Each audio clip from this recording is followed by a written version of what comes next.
الحمدللہ رب العالمین والصلاة والسلام علی سید المرسلین اما بعد فاعوذ باللہ من الشیطان الرجیم بسم اللہ الرحمن الرحیم الصلاة والسلام علیک یا رسول اللہ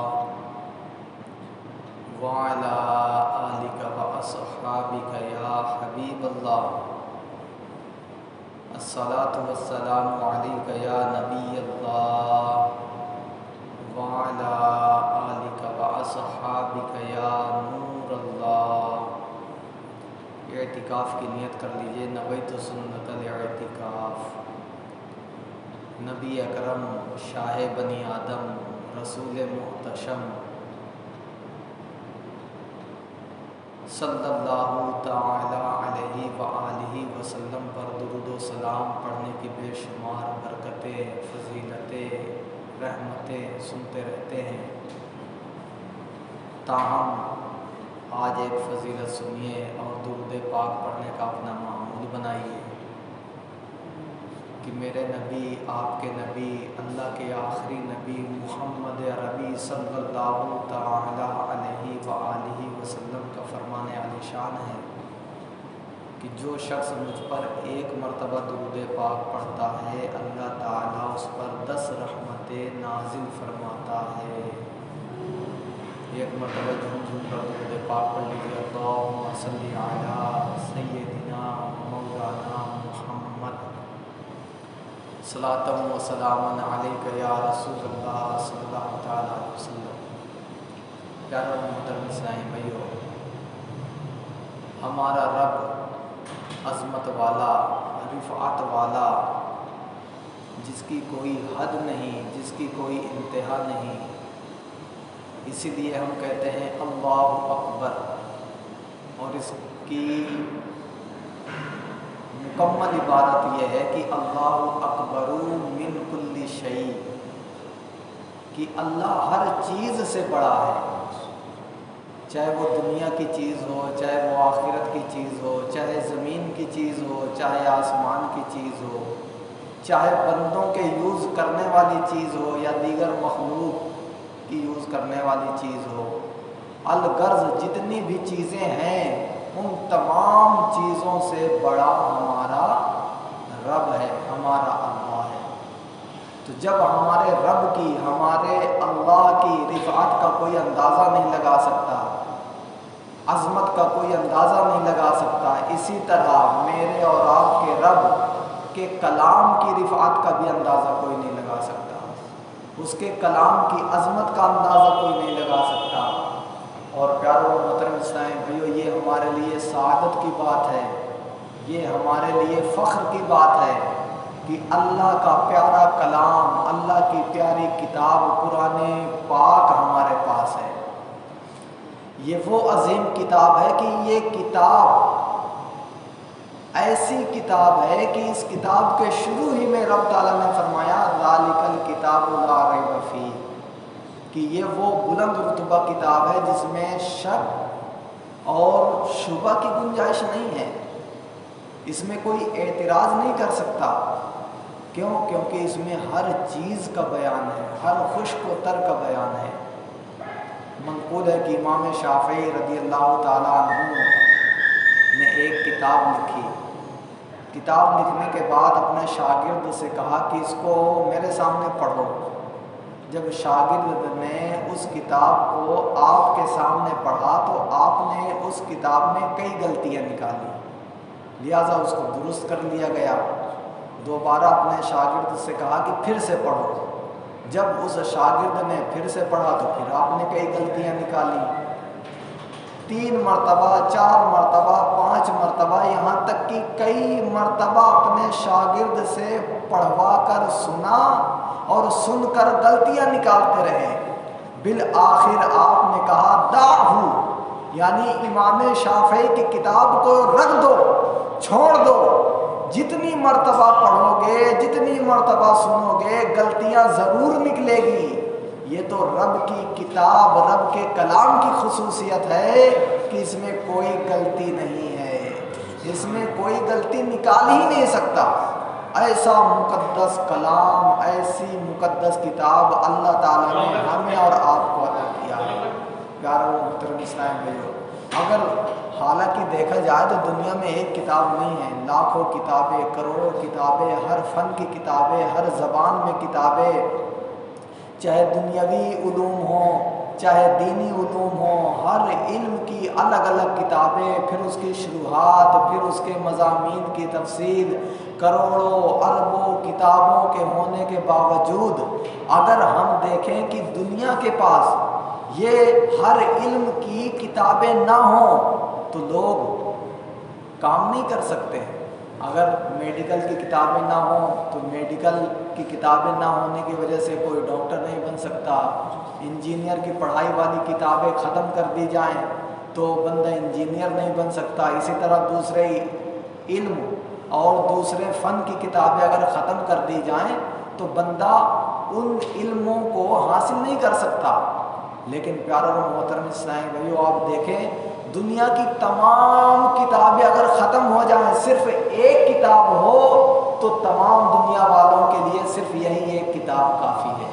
جی ہاں، ایک بزرگ رحمۃ اللہ تعالیٰ علیہ کے بارے میں آیا، انہوں نے ایک بڑی کتاب لکھی تھی، جب کتاب مکمل ہو گئی تو اس کو آپ نے دریا میں ڈال دیا۔ لوگوں نے پوچھا حضور آپ نے بہترین کتاب لکھی تھی، مسلمانوں کی رہنمائی کی کتاب لکھی تھی، بڑی موٹی کتاب لکھی تھی، ذکیم کتاب لکھی تھی، بہت بہترین کتاب لکھی تھی، اتنی محنت آپ نے کی، کئی سال آپ نے لکھنے میں صرف کیا، اور جب کتاب لکھ گئی تو عوام کو دینے کے بجائے آپ نے دریا میں ڈال دیا۔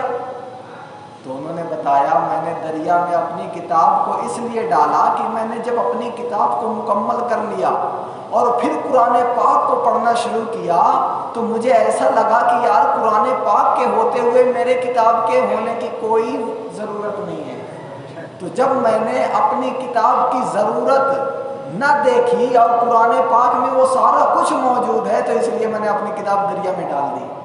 پیارے اور محترم اسلام بھائیو، ہمارے اسلاف نے یہ ہمیں بات بتائی ہے کہ قرآن پاک اگر کسی کے پاس ہے تو ایک خزانہ ہے، اس میں دنیا بھی ہے، آخرت بھی ہے، ہر علم کا بیان ہے، بس ڈھونڈنے والا چاہیے، اس سے برکتیں لوٹنے والا چاہیے، رحمتیں لوٹنے والا چاہیے۔ قرآن کے انوار مل رہے ہیں، قرآن کی رحمتیں لٹائی جا رہی ہیں، بس ہم اس کو پڑھنے والے بن جائیں۔ پیارے محترم اسلام بھائیو، اور ایک تیسری خصوصیت قرآن عظیم کی یہ ہے، آپ دیکھیں کوئی بھی دنیا کی کتاب ہو، چاہے وہ دنیا کی ہو چاہے دین کی ہو، اگر اس کو ختم کر دیا جائے، اس کو ختم کر دیا جائے یا اس کی طرح کوئی دوسری کتاب لکھی جائے تو بندہ لکھ سکتا ہے، اس طرح کی کتاب دوسری تیار ہو سکتی ہے، لیکن اللہ کا کلام ایسا کلام ہے کہ جب سے یہ نازل ہوا تب سے لے کر آج تک اور آج سے لے کر صبح قیامت تک قرآن پاک کی طرح کوئی دوسری کتاب نہیں لکھ سکتا۔ اور یہ میرا چیلنج نہیں ہے یا کسی عالم کا چیلنج نہیں ہے، بلکہ خود قرآن کا چیلنج ہے، خود رب کائنات کا چیلنج ہے۔ آپ قرآن پاک کھولیے، شروع ہی میں سورہ بقرہ میں آپ کو مل جائے گا کہ رب تعالیٰ نے اعلان کیا اور پوری دنیا والوں کو چیلنج کیا کہ اگر اس کتاب میں تمہیں کوئی شک ہے، تمہیں اس کتاب میں کوئی شبہ ہے تو اس کتاب کی طرح تھوڑی سی بنا کے لے آؤ۔ اور یہ چیلنج کتنا عظیم ہے کہ پوری کتاب نہیں لانی، فرمایا گیا ایک چھوٹی سی سورت ہی بنا لو۔ چنانچہ اللہ تبارک و تعالیٰ سورہ بقرہ کی آیت نمبر 23 میں ارشاد فرمایا وَإِن كُنتُمْ فِي رَيْبٍ مِّمَّا نَزَّلْنَا عَلَىٰ عَبْدِنَا، کہ اے لوگو اگر تمہیں اس کلام پر، اس کتاب پر اگر شک ہے، شبہ ہے کہ یہ اللہ کا کلام ہے یا نہیں ہے جو میں نے اپنے بندے محمد صلی اللہ تعالیٰ علیہ وسلم پر نازل فرمایا ہے، تو کیا کرو فَأْتُوا بِسُورَةٍ مِّن مِّثْلِهِ، تو تم اسی کے مثل کوئی ایک صورت بنا کر لے آؤ، قرآن کی طرح ایک صورت بنا کر لے آؤ۔ اچھا، یہ قرآن نے دعویٰ کیا کہ اگر تمہیں شک ہے کہ یہ اللہ کا کلام نہیں ہے، اللہ کی کتاب نہیں ہے، تو اس طرح پوری کتاب نہیں، صرف ایک سورت بنا کر لے آؤ۔ اچھا اکیلے بنا کے لے آؤ؟ نہیں، آگے پڑھیے، رب فرماتا ہے وَادْعُوا شُهَدَاءَكُم مِّن دُونِ اللَّهِ إِن كُنتُمْ صَادِقِينَ۔ اگر تم واقعی میں سچے ہو تو تنہا کوشش نہ کرو، بلکہ اپنے تمام حمایتیوں کو بلا لو، اپنے ماننے والوں کو بلا لو، پوری دنیا کے لوگوں کو جمع کر لو اور تمام مل بیٹھ کر قرآن کی طرح ایک سورت بنانے کے لیے شروع کر دو کام، اور یقیناً تم پوری دنیا کے لوگ مل کر بھی کوشش کرو گے تو قرآن کی طرح ایک سورت بھی بنا کر نہیں لاؤ گے۔ اور اللہ تعالیٰ نے پھر اعلان بھی فرمایا کہ سن لو، تم بنا نہیں سکتے کیونکہ یہ رب کا کلام ہے۔ فرمایا فَإِن لَّمْ تَفْعَلُوا وَلَن تَفْعَلُوا، اگر تم یہ کر سکتے ہو کہ قرآن کی طرح ایک سورت بنا سکتے ہو تو بنا لاؤ، اور ہم کہہ دیتے ہیں کہ ہرگز ہرگز تم نہیں بنا پاؤ گے۔ قرآن نے چیلنج بھی کیا اور چیلنج نہ پورا کرنے کی بشارت بھی دی کہ تم پوری دنیا کے لوگوں کو جمع بھی کر لو نا، اور ایک چھوٹی سی سورت بنانے پر آمادہ ہو جاؤ، کام شروع کر دو تو قیامت آ سکتی ہے، لیکن ایک چھوٹی سی سورت تم سے نہیں بن سکے گی۔ اور پھر رب تعالیٰ نے دعوت دی کہ اگر نہیں بنا سکتے تو مان لو پھر یہ اللہ کا کلام ہے، اور ایمان لے آؤ میرے مصطفیٰ پر اور میری ذات پر، میرے قرآن پر۔ اگر یقیناً تم نے ایمان اب بھی نہ لائے تو کیا ہوگا؟ فَاتَّقُوا النَّارَ الَّتِي وَقُودُهَا النَّاسُ وَالْحِجَارَةُ أُعِدَّتْ لِلْكَافِرِينَ، تو بے شک ڈرو اس آگ سے جس آگ کا ایندھن آدمی اور پتھر ہیں، اور سن لو کافروں کے لیے ہم نے عذاب تیار کر رکھا ہے۔ تو پیارو محترم اسلام بھائیو، یہ وہ عظیم کتاب ہے کہ آج تک کوئی اس کی مثل نہیں لا سکا، اس جیسی کتاب نہیں لا سکا۔ ایک ہمارے اور آپ کے ذہن میں آتا ہے صاحب یہ عربی کی کتاب ہے، عربی بولنے والے، عربی جاننے والے بنا کیوں نہیں سکتے؟ بنا کیوں نہیں سکتے؟ پیارے اسلامی بھائیو، کوششیں لوگوں نے کیا نہیں کی ہوں گی؟ اور یہ اس وقت چیلنج کیا تھا جب ہمارے نبی مکہ مکرمہ میں تھے اور کفار جھٹلا رہے تھے، اور ہمارے نبی پر جو آیتیں نازل ہوتی تھیں اور اس آیت کو کہتے تھے کہ یہ شعر ہے، یہ شعر و شاعری ہے، یہ جادو ہے، محمد اپنے گھر میں بناتا ہے، تب اللہ تعالیٰ نے یہ آیت نازل کی کہ اگر تمہیں یہ شک ہے کہ یہ لوگوں کا کلام ہے تو تم بھی بنا کے لے آؤ۔ اور لوگوں نے بنا کر لائے بھی، لیکن پیارے اسرائیل بھائی جب وہ بنا کر لائے نا تو مسلمانوں نے انکار نہیں کیا، بلکہ ان کے اپنے ماننے والوں نے انکار کیا کہ یہ کلام اور قرآن پاک کے برابر میں تم پیش کرو گے۔ ارے بچہ، چھوٹا سا بچہ بھی ہوگا وہ بھی انکار کرے گا، یہ تو کوئی کلام ہی نہیں ہے۔ ایک شخص گزرا ہے، پہلے مسلمان تھا پھر مرتد ہو گیا، نبی ہونے کا دعویٰ کیا، نام تو لوگ بھول گئے لیکن وہ متنبی کے نام سے مشہور ہو گیا۔ جب وہ نبی کا دعویٰ کیا تو لوگوں نے کہا کہ نبی پر تو اللہ کا کلام نازل ہوتا ہے، لہٰذا تو بھی اپنا کلام دکھا، جب تو اللہ کا نبی ہے تو اللہ کا کلام دکھا۔ تو اس نے ایک آیت سورہ قاریہ کے وزن پر بنائی۔ اب پہلے اللہ کا کلام سنیے پھر اس کا بنایا ہوا کلام سنیے۔ اللہ سورہ اقرا سورہ قاریہ میں ارشاد فرماتا ہے القاریہ مل قاریہ وما ادراک مل قاریہ، جس کا معنی ہے، قاریہ کا معنی ہے وہ آواز جو کانوں کے پردوں کو پھاڑ دے، وہ آواز جو دل کو دہلا کر رکھ دے۔ اب دیکھیے جب قرآن نے کہا القاریہ کہ وہ آواز جو کانوں کے پردوں کو پھاڑ دینے والی ہے، دلوں کو دہلا دینے والی ہے، تو جب انسان نے ایسی آواز کے بارے میں سنا تو سوچنے پر مجبور ہو گئے، یار وہ کیسی آواز ہوگی؟ ہم نے بھی بڑی تیز آواز سنی ہے، بادلوں کی گڑگڑاہٹ اور نہ جانے کیسی کیسی بجلی کا چمکنا اور یہ آوازیں سنی ہیں، لیکن ہمارے کان کے پردے تو نہیں پھٹے، ہمارا دل تو نہیں دہلا، لیکن یہ کیسی آواز ہوگی جو کان کے پردوں کو پھاڑ دے گی، دل کو دہلا کر رکھ دے گی؟ جب آدمی سوچنے لگا تو اللہ تعالیٰ نے پھر فرمایا القاریہ مل قاریہ، اے سننے والے تو نے کیا جانا کہ یہ کاریہ کیا ہے, یہ آواز کیسی آواز ہوگی. جب بندے نے سنا تو پھر سوچنے لگا ہاں یار یہ کانوں کے پردوں کو پھاڑنے والی کیسی آواز ہوگی. تو پھر اللہ تعالیٰ نے تیسری مرتبہ فرمایا وما ادراک ما القاریہ, اے سننے والے اور تو نے کیا جانا کہ وہ کاریہ کیا ہے. تو پھر تیسری مرتبہ بندہ سوچنے لگا کہ ہاں یار وہ کیسی آواز ہوگی. لیکن وہ متنبی جو بنا کر لایا تھا تو اسی وزن پر لایا الفیل ملفیل وما ادراک ملفیل. جب لوگوں کو کہا کہ یہ اللہ کی جانب سے کلام مجھ پر نازل ہوا ہے تو اسی کے ماننے والوں نے کہا کہ بے وقوف, جب تو کہے گا کہ یہ اللہ کا کلام ہے الفیل تو بھائی الفیل منے ہاتھی, جب تو کہے گا ہاتھی ومل فیل, اور ہاتھی کیا ہے, وما ادراک ما الفیل, اور تم نے کیا جانا کہ ہاتھی کیا ہے. تو جب پہلی مرتبہ کہا کہ ہاتھی تو بچہ جانتا ہے ہاتھی کیسا ہوتا ہے, اس کی چھوٹی چھوٹی آنکھیں ہوتی ہیں, کھانے کے دانت الگ دکھانے کے الگ ہوتے ہیں, بھاری بھرکم جسم ہوتا ہے. تو جب تو نے کہا الفیل تو بچہ جان گیا فیل کیا ہے, ہاتھی کیسا ہوتا ہے. اب سوال بنتا ہی نہیں ہے, یعنی میں کہوں کہ کھانا تو پھر میں کہوں کہ کھانا کیا ہے تو آپ کہو کھانا کیا ہے جس کو کھایا جاتا ہے. سوال بنتا ہی نہیں.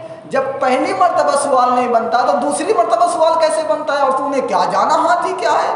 ارے بے وقوف, ہم نہیں جانیں گے تو کیا تو جانے گا ہاتھی کیا ہے. تو اس کے ماننے والوں ہی نے انکار کر دیا یہ تو اللہ کا کلام نہیں ہو سکتا. لیکن اللہ کے کلام میں کیا خوبی ہے. اور پیارے اور محترم اسلام بھائیو, یقیناً بزرگان دین رحمہ اللہ الدین جو فرما کے گئے ہیں نا کہ عالم ہی انسان ہے. کیا فرما کے گئے ہیں, عالم ہی انسان ہے. تو پیارے اسلام بھائی یہ نہ سوچیے گا کہ ہم عالم نہیں ہیں تو کیا ہم جانور ہیں. نہیں, جانور نہیں ہیں, آپ بھی انسان ہیں.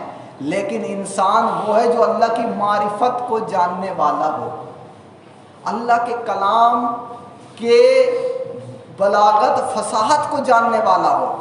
ہم تلاوت کرتے ہیں سورہ بقرہ کی پہلی آیت الف لام میم. اس میں کتنے حروف ہیں, الف لام میم, 3 حروف ہے نا. امام بیضاوی رحمۃ اللہ تعالی علیہ اپنی تفسیر بیضاوی میں صرف الف لام میم پر 16 صفحے کی تفسیر لکھی ہے. جب اس تفسیر کو آپ سنیے نا تو دنگ رہ جائیں گے کہ یار اللہ کے کلام میں یہ معنویت ہے, یہ فصاحت ہے, یہ بلاغت ہے. تو قرآن کی بات چھوڑیے, کوئی الف لام میم کی طرح کوئی بنا کے نہیں لا سکتا. اور جب اس کی تشریح اور تفسیر سنیے تو ایسا لگتا ہے یار واقعی میں میرے رب کا کلام ہے. اسی لیے بزرگوں نے کہا کہ عالم ہی انسان ہے. جب آپ الف لام میم کی تفسیر پڑھ لیں گے نا آپ کے علم میں آ جائے گا. آپ کو یقین کے ساتھ یہ کہنا مشکل نہیں ہوگا کہ یار میرا دین اسلام ہے. تمام دین دنیا میں اگرچہ لاکھوں کروڑوں دین ہوں لیکن سچا دین اسلام ہے. ابھی تو ہم صرف مسلمانوں کے گھر میں پیدا ہوئے تو صاحب مسلمان دین ہے, ہاں جی دین ہے, بہت اچھا دین ہے, ہاں بہت اچھا دین ہے, اس کی طرح کوئی دین نہیں ہے, بس زبانی نا. لیکن جب آپ جا کر دیکھیں اور دیکھ لیں تب پتہ لگتا ہے کہ دین کیا ہے. جیسے کسی نے تاج محل نہ دیکھا ہو, آپ اس سے کہیں یار تاج محل بہت اچھا بنا ہے, اس میں یہ خوبی ہے, پوری دنیا کے لوگ دیکھنے آتے ہیں, اس میں یہ ہے وہ ہے, وہ کہے گا ہاں یار بہت اچھی ہے, لیکن اس کو اتنا اطمینان نہیں ہوگا. لیکن اس کو آپ دکھا دیجئے تاج محل, دکھا دیجئے تو پھر کیا ہوگا, اس کو دل سے سکون ہو جائے گا کہ واقعی میں تاج محل کوئی عمارت ہے کہ نہیں.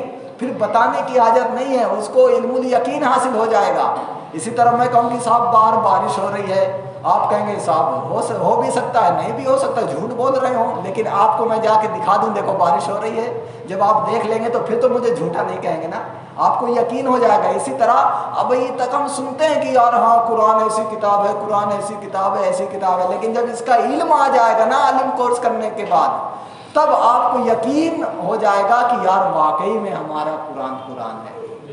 پیارے اسلام بھائیو, اسی قرآن کو سیکھنے کے لیے ہم نے فیضان مدینہ میں 15 مئی سے فیضان قرآن کورس رکھا ہے. کیا رکھا ہے, فیضان قرآن کورس. روزانہ عشاء کی نماز کے بعد آدھا گھنٹہ. آپ کو پورا دن نہیں دینا, آپ کاروبار کریں, بزنس کریں, اپنا کام کریں, آپ عشاء کی نماز فیضان مدینہ میں ادا کریں. عشاء کی نماز کے بعد ہم آپ کا 2 4 5 گھنٹہ نہیں لیں گے، صرف آدھا گھنٹہ لیں گے، آدھا گھنٹے میں آپ کو قرآن سکھائیں گے۔ بھائی کتنے سال میں سکھائیں گے؟ سالوں کی بات نہ کیجئے، مہینوں کی بات کیجئے، صرف 3 مہینے میں سکھائیں گے۔ سبحان اللہ۔ بھائی فیس بھی لیں گے؟ نہیں صاحب فیس نہیں لیں گے، فری میں پڑھائیں گے۔ اب ہم تیار ہیں آپ کو ایسی قرآن کتاب پڑھانے کے لیے، بتائیے آپ سیکھنے کے لیے تیار نہیں ہیں؟ کون کون تیار ہے؟ ہاتھ کھڑا کر کے اظہار کریں۔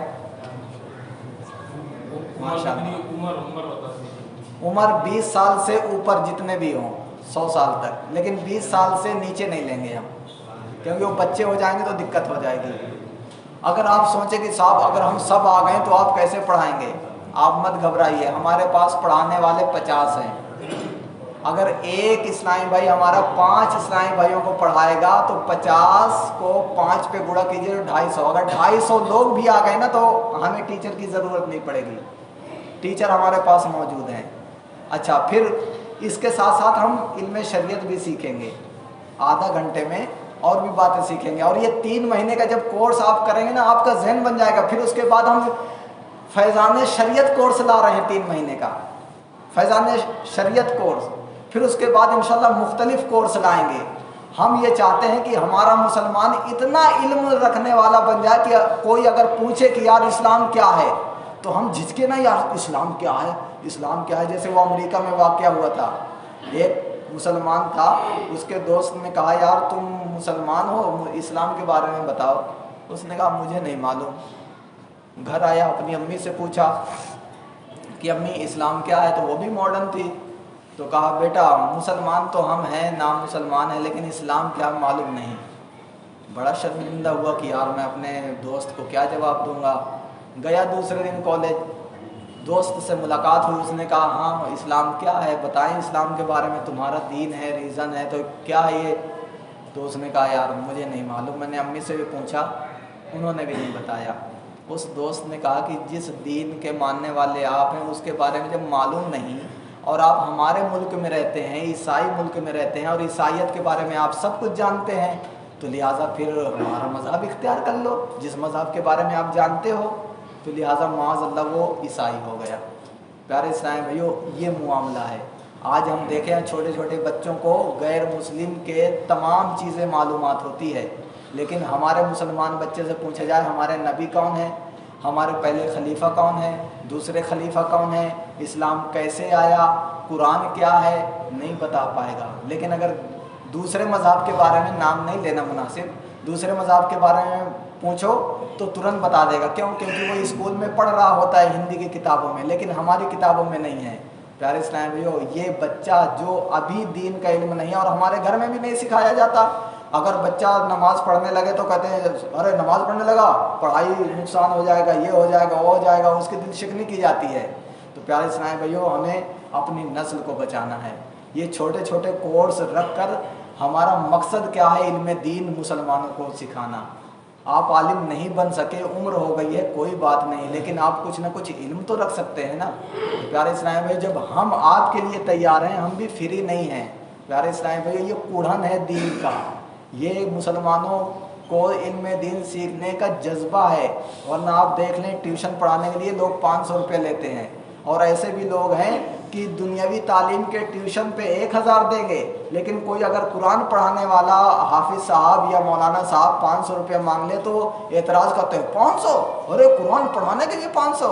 ارے صاحب قرآن تو جنت دلوائے گا، 500 دے رہے ہیں تو کون سی بڑی بات ہے؟ وہ جو انگلش اور میتھ اور سائنس پڑھا رہے ہیں وہ قبر میں بھی کام نہیں آئے گی، جنت تو دور کی بات ہے، وہ تو یہیں رہ جائے گا۔ اور نوکری بھی کتنے کو ملتی ہے؟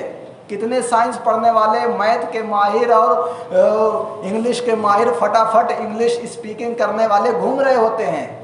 لیکن پیارے اور محترم اسلام بھائی، یہ قرآن تو ہمیں دنیا میں بھی کام آئے گا، قبر میں بھی کام آئے گا، آخرت میں بھی کام آئے گا، اور جنت میں دخول کا سبب بنے گا۔ اور میں نے پچھلے وہ ختم قرآن میں کہا تھا کہ جنتی سے کہا جائے گا قرآن پڑھتا جا، جتنی دیر تک پڑھتا چلا جائے گا اتنی جنت کی زمین تیری ہے۔ اگر کسی سائنس میتھ انگلش کی کتاب کی فضیلت آئی ہو تو بتا دیں آپ، تو سیکھیں گے انشاءاللہ۔ اور پیارے اور محترم اسلام بھائی، دوسری خوشخبری یہ ہے کہ الحمدللہ ہمارے نگلا میواتی میں بچیوں کا عالمہ کورس کا جامعۃ المدینہ چل رہا ہے اور وہ رینٹ پہ چل رہا ہے. ہم نے نیت کی ہے انشاءاللہ اپنی زمین لے کر اپنی عمارت بنائیں گے، کیونکہ رینٹ کب تک دیتے رہیں گے. تو اس میں ہم نے اعلان کیا الحمدللہ فیضان مدینہ میں 26 رمضان کو ختم تھا، اس میں اعلان ہوا ہمارا پروجیکٹ 1 کروڑ کا ہے کہ 50 لاکھ کی زمین 200 گز، اگر 25,000 روپے گز سے اگر ہمیں مل گئی تو 200 گز 50 لاکھ کی ہو گئی، اور اتنا ہی بنانے میں 2-3 منزل لگ جائے گا، تو 1 کروڑ کا یہ پروجیکٹ ہے. تو اس میں اعلان کیا الحمدللہ ہاتھ 12 لاکھ کی نیت بھی آ گئی. تو آپ سے بھی عرض ہے اللہ تعالیٰ نے آپ کو دیا ہے، آپ اس میں 5,000 10,000 50,000 1 لاکھ سے تعاون کیجیے، اور یہ پروجیکٹ ہمیں 2-3 مہینے میں کمپلیٹ کرنا ہے، کیونکہ الحمدللہ ابھی آپ کو خوشخبری دینی ہے. اور آپ دیکھیں گے کہ اپنے آگرہ میں دارالمدینہ جو چل رہا ہے انگلش میڈیم اسکول، بعض اسلامی بھائیوں کو نہیں معلوم ہوگا، ہمارا دارالمدینہ جو دعوت اسلامی کا چل رہا ہے وہ فل انگلش میڈیم ہے. آپ نصاب جا کے دیکھیں اور کس بورڈ سے ہے وہ جا کے آپ پتہ کریں، آپ کی آنکھیں ٹھنڈی ہو جائیں گی کہ یار دعوت اسلامی اس فیلڈ میں بھی کام کر رہی ہے، لیکن اس فیلڈ میں کیسے انگلش میڈیم کے ساتھ ساتھ دین بھی وہ بچہ سیکھے گا، قرآن بھی سیکھے گا. تو اس کے لیے دارالمدینہ انٹر کالج کھولنے جا رہے ہیں ہم. سبحان اللہ تو کہہ دیجئے. دارالمدینہ انٹر کالج یہ عام بات نہیں ہے، اس کے لیے کم سے کم 1 بیگھہ زمین چاہیے، اور اگر اس علاقے میں ہم نے 1 بیگھہ لیا تو کم سے کم 8 سے 10 کروڑ کی زمین ملے گی. کئی جگہ پتہ لگایا ہے ہمیں 2700 گز زمین چاہیے، کیونکہ انٹر کی جو مانتا ملتی ہے اس کے لیے زمین بھی جو ہے گورنمنٹ کی جانب سے الاٹ ہے کہ اتنی زمین ہونی چاہیے. تو ہمیں 2700 گز زمین چاہیے. اگر ہم نگلے کے آس پاس لیتے ہیں تو یہاں 32 سے 40 ہزار روپے گز مل رہی ہے. اگر ہم 32,000 سے بھی مانیں تو 2700 گز بیٹھے گی وہی 10 یا 11 کروڑ کی، اور یہ 10 یا 11 کروڑ آسان نہیں ہے پیارے اسلام میں. 1000-2000 تو جمع کرنا مشکل پڑ جاتا ہے، 10-11 کروڑ کیسے ہوگا؟ لیکن نیت ہے، کیونکہ یہ دین کا کام ہے، بچوں کو بچانا ہے. آپ دیکھیں دوسرے کے اسکولوں میں جاتے ہیں، کالجوں میں جاتے ہیں تو کیا کر کے آتے ہیں، ہمارا بچہ جاتا ہے مسلمان ہو کر لیکن جنگڑ منگڑ پڑھ کے اور کیا کیا پڑھ کے. اور بعض اسکولوں کے بارے میں یہ بھی پتہ چلا ہے کہ مورتی بنی رہتی ہیں، اور جب پرارتھنا ہوتی ہے تو سب کا سر ہاتھ جوڑ کے جھکواتے ہیں، مسلمان ہو غیر مسلم ہو سب کرتے ہیں. ہمارا بچہ گیا تھا مسلمان ہو کے، واپس ہو رہا ہے کافر ہو کر. اور سرکار کی سن لیجیے حدیث تھی، اور حدیث ہے کہ ایک وہ زمانہ آئے گا کہ صبح کو لوگ مسلمان ہوں گے، شام کو کافر ہو جائیں گے، اور شام کو مسلمان ہوں گے، صبح کافر ہوں گے. یہ وہی حالت ہے. اب دارالمدینہ میں کیا ہوتا ہے، دعائے مدینہ ہوتی ہے، اللہ اور رسول کی بارگاہ میں دعائیں کیا جاتا ہے، تو ایمان چھنتا نہیں ہے، ایمان مضبوط ہوتا ہے. تو یہ دارالمدینہ انٹر کالج بھی کھولنا ہے. پھر آگرہ میں 4 برانچز بھی اس کے قائم کرنے ہیں، جو نرسری ہے، LKG ہے، UKG ہے، یہاں سے لے کر 5 کلاس تک. وہاں جیسے ایک ہم نے کھولنا ہے لوہا منڈی میں، ایک بودلہ میں، ایک سکندرہ میں، ایک خواجہ سرائے میں، اور ایک ترکیب بنی تو انشاءاللہ ٹیڑھی بگیا میں. تو یہ 5 برانچ کھولیں گے، اور بڑا ہمارا یہ نگلے میں ہوگا انٹر کالج. اور انٹر کالج کے بعد ہمارا اگلا 2030 جب آئے گا نا تو میڈیکل کالج بھی کھلنے جا رہا ہے. لیکن یہ ہوگا کیسے؟ یہ ہوگا تعاون سے. تو آپ لوگ بھی ہمت کریں، اللہ تعالیٰ نے آپ کو دیا ہے، آپ دین کے راہ میں خرچ کریں، اپنے بچوں کا مستقبل بنائیں. یہ ہم جو کھولنے جا رہے ہیں پروجیکٹ، یہ اپنے لیے نہیں. اب دیکھیں میں کہاں کا رہنے والا ہوں، کانپور کے پاس فتح پور کا. میں یہاں سے کیا لے جاؤں گا؟ یہ آپ کے بچوں کے لیے کھولا جا رہا ہے، آپ کی بچیوں کے لیے کھولا جا رہا ہے. تو اس میں بڑھ چڑھ کر حصہ لینا ہے. تو اسلام بھائی جو فیضان قرآن کورس ہونے جا رہا ہے 15 مئی سے، اس میں امام صاحب کو نام لکھا دیں یا مجھے نام لکھا دیں. نام اور نمبر، آدھار کارڈ وغیرہ دینے کی ضرورت نہیں ہے، نام اور نمبر. اس کے بعد یہ جو ہم لڑکیوں کا عالمہ کا کورس کھولنے جا رہے ہیں جامعۃ المدینہ، 1 کروڑ کا پروجیکٹ ہے. اس کو پیارے اسلام بھائیو آپ بڑھ چڑھ کر حصہ لیں. آپ سے ہاتھ جوڑ کر گزارش ہے، بچیوں کو بچائیں. ہم نے بہت سنا کہ بیٹی پڑھاؤ بیٹی بچاؤ، لیکن بیٹی بچ نہیں رہی. ابھی ہمارے اعتکاف میں 2 بچے آئے تھے 16 سال کے. آپ کو یہ واقعہ بتاؤں تو